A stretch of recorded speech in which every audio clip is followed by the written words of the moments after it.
Today I want to talk about cheaper flash triggers, more specifically the radio frequency ones. You can get them on places like Amazon for super cheap, $10, $20 a piece, or less or more, depending on the ones you get. So I just want to talk about those and a few properties of various ones, what's better and what's worse. First off, some are transceivers and some are just a receiver or just a transmitter. Depends on what system you go with.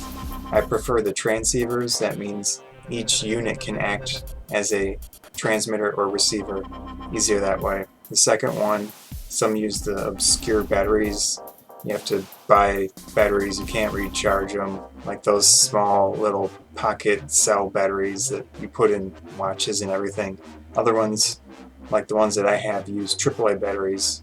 You can easily get rechargeable batteries for that. Next one, of course, these can't transmit TTL data through wirelessly like the advanced, super expensive Pocket Wizards and other manufacturers that do those advanced TTL communications.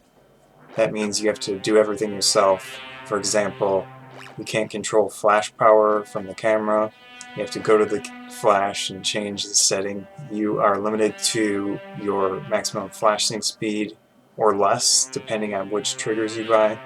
If you buy extremely cheap triggers, that means you could be limited to 1/50th or 1/60th of a second. You know, that's kind of a problem. So you want to make sure that at least if you get a manual trigger, make sure it will work up to your camera's flashing speed. That could be 1/200th of a second, or approximately, plus or more. The big negative, it takes more time. You're probably going to be in full manual control, aperture, ISO, shutter speed. Dealing with bright ambient light is somewhat of a challenge. You might need to use indie filters or something like that. However, they are cheaper and you get to really focus on controlling every bit of the situation. That's a good thing at times if you have the time to deal with that type of, the lower cost triggers. As long as they're reliable and you can manage the manual settings yourself, you're not restricted to time or anything like that, they seem like a pretty good option. I actually have the Yongnuo triggers and they've worked well for me so far.